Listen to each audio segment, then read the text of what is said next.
నేనల్లా నేను ఈ రోజు ఇక్కడ ఉన్న యువకులను అడగదలుచుకున్నా, మున్సిపల్ మంత్రిగా ఒక్కరోజైనా కేటీఆర్ మీ గల్లీకి వచ్చిండా? పోనీ కేసీఆర్ ముఖ్యమంత్రిగా మీ గల్లీకి వచ్చిండా? మీ యూసఫ్ గూడకు వచ్చిండా? మీ రహమత్ నగర్కి వచ్చిండా? మీ బోడబండకు వచ్చిండా? మీ సోమాజ్ గూడకు వచ్చిండా? మీ వెంగళరావు నగర్కి వచ్చిండా? మీ షేక్పేటకు వచ్చిండా? మరి ఎక్కడికి రాని ఈ సన్నాసులు సిగ్గు లేకుండా ఇవాళ ఓటు అడగడానికి గల్లీకి తిరిగి పొర్లుడు దండాలు పెడుతురు. ఎందుకయ్యా అంటే మీ బిడ్డ నవీన్ యాదవ్ ఎన్నికల్లో నిలబడ్డాడు, ఎట్లయినా ఓడగొట్టాలి అని ఇవాళ నక్క చిత్తులతోని ఈ నక్కలన్నీ కూడా మేకతోలు కప్పుకొని మీ దగ్గరకు వస్తున్నాయి. 10 ఏళ్ళు ప్రభుత్వం ఉన్నప్పుడు యూసుఫ్ కూడా సమస్యలు పరిష్కరించనోళ్ళు, ముఖ్యంగా కృష్ణానగర్ అంటే ఆనాడు నంది అవార్డులు తెచ్చిన కృష్ణానగర్ ఈరోజు ఆస్కార్ అవార్డులు తీసుకొస్తుంది. ఇవాళ 1964లో సినీ కార్మికులను, సినీ పరిశ్రమలో గొప్ప వ్యక్తులను గుర్తించి 60 ఏళ్ల కిందనే నంది అవార్డులను ఆనాడు కాంగ్రెస్ పార్టీ ప్రారంభించింది. సినిమా కార్మికుల శ్రమను గుర్తించి చెన్నైలో ఉన్న సినీ పరిశ్రమను హైదరాబాదు నగరానికి తరలించడమే కాదు, రామనాయుడు, అన్నపూర్ణ, పద్మాలయ లాంటి స్టూడియోలకు సగ్వకు భూములు ఇచ్చారు. సినీ కార్మికులకు చిత్రపురి కాలనీ ఇచ్చారు. ఆనాడు ప్రభాకర్ రెడ్డి గారు మణికొండలో ఈ కార్మికుల కోసం తను కష్టపడి సంపాదించిన 10 ఎకరాల భూమిని ఉదారంగా దానమిస్తే దానికి 67 ఎకరాలు తోడు చేసి ఆనాటి ప్రభుత్వం మర్రి చెన్నారెడ్డి చిత్రపురి కాలనీ కట్టించి సినిమా కార్మికులను ఆదుకున్నారు. 10 ఏళ్ళు కేసీఆర్ ముఖ్యమంత్రిగా ఉన్నప్పుడు ఏ ఒక్క సినిమాకు నంది అవార్డులు ఇవ్వలే. కానీ కాంగ్రెస్ ప్రభుత్వం అధికారులకు వచ్చిన వెంటనే తెలంగాణ గుండె చప్పుడు, తెలంగాణ యుద్ధ నౌక గద్దర్ అన్న పేరు మీద గద్దర్ అవార్డులను ఇవాళ తెలంగాణ రాష్ట్ర ప్రభుత్వం ఇచ్చింది.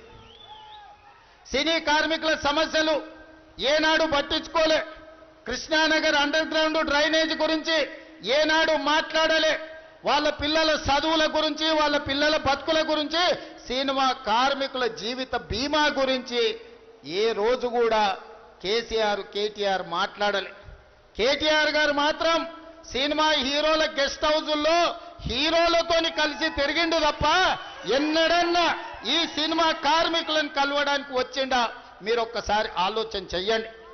కానీ నేను సినిమా కార్మికులను, సంఘాలను, 24 క్రాఫ్ట్స్ అన్ని సంఘాలను పిలిచి నా ఇంట్లో కూర్చోబెట్టి మీ సమస్యలు ఏంటివి మా ప్రభుత్వం పరిష్కరిస్తుందని చెప్పినాం. ఆ తర్వాత అభిమానం కొద్ది మీరు సమావేశం పెడితే మీ దగ్గరకు వచ్చి మాట్లాడిన.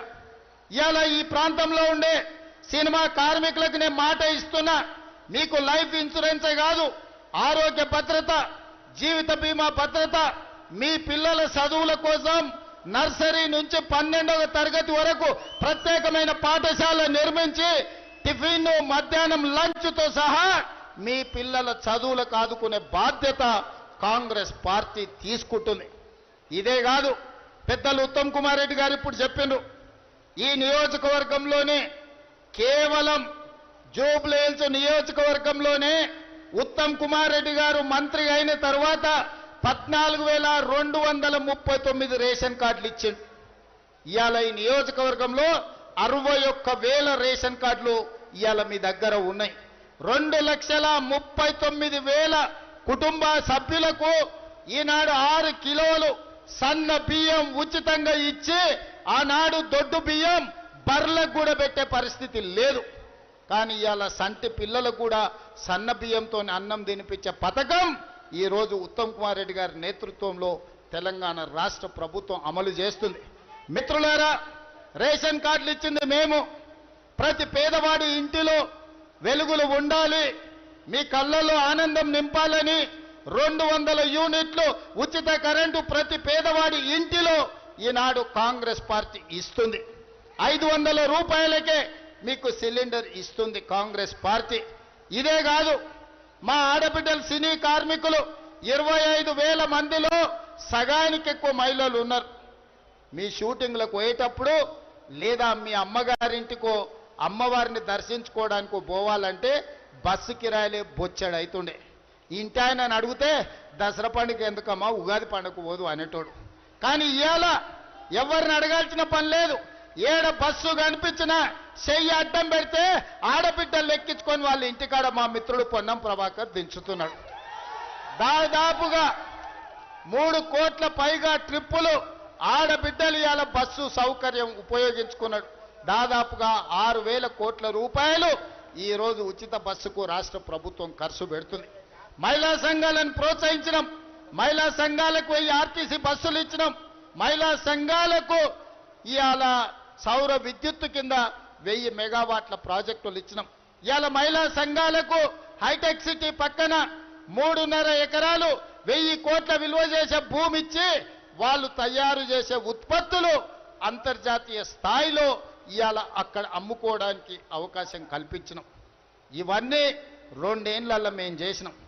నేను అడుగుతున్న ఇక్కడికి వచ్చిన యువకుల్ని మొదటి సంవత్సరమే లెక్కగట్టి ఎల్బీ స్టేడియంలో ఎక్కడైతే నేను మా పెద్దలు ఉత్తమ్ కుమార్ రెడ్డి, పొన్నం ప్రభాకర్ ప్రమాణ స్వీకారం చేసినామో అదే ప్రాంతంలో మొదటి సంవత్సరంలోనే 70,000 ప్రభుత్వ ఉద్యోగ ఖాళీలు భర్తీ చేసి నిరుద్యోగ సమస్యను పరిష్కరించి తెలంగాణ ఉద్యమంలోనే నిరుద్యోగ సమస్య కీలకం, ఆ సమస్యను పరిష్కరించడానికి ప్రయత్నం చేసినాం. 21,000 కోట్ల రూపాయలు రైతు రుణమాఫీ చేసి నికార్స్గా నిలబడి రైతులను ఆదుకున్నాం.